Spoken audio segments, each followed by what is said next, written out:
มากับทุกคนสิมีเรื่องมาบอกให้ฟังบอกตอนนี้แหละตอนสินอนนี่แหละสิเว้าเรื่องอ่า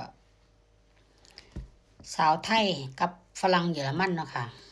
มันจำขึ้นได้มันจำได้ต้องฝากเฮ็ดเด้ทุกคนคันบ่เฮ็ดมันก็จำบ่ได้เนาะ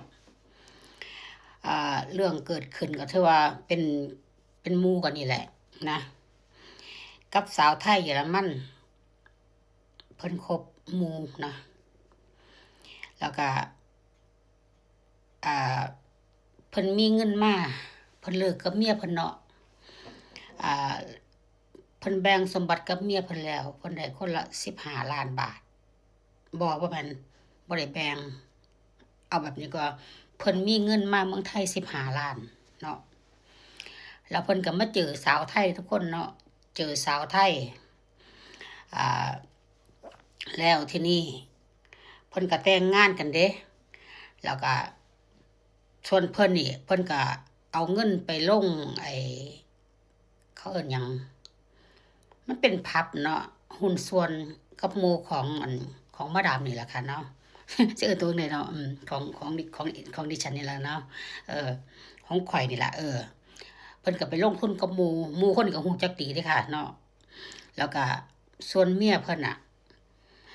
เพิ่นย้ายไปอยู่ทางภาคใต้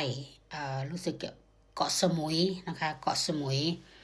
แล้วเพิ่นก็ไปเปิดบาร์เบียร์ให้เมียเพิ่นอยู่เกาะสมุยเนาะ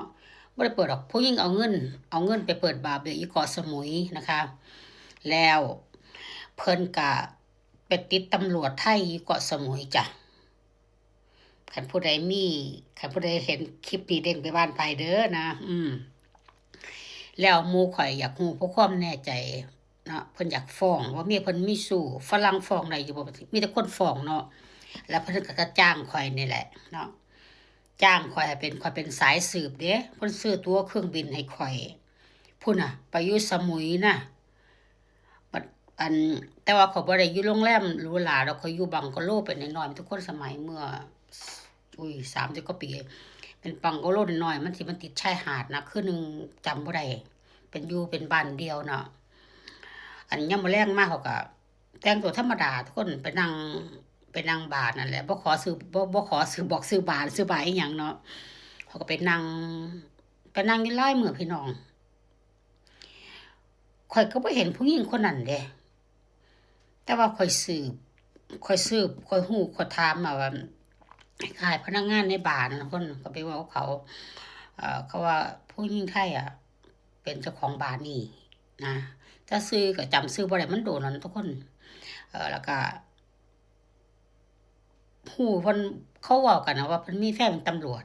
เดี๋ยวสิมาเว้าต่อคลิปหน้านะคะมันดึกแล้วเนาะเว้ายาวอะไรก็บ่ดีมันน่าเบื่อเนาะขอเว้าต่อคลิปหน้าเด้อจ้ะ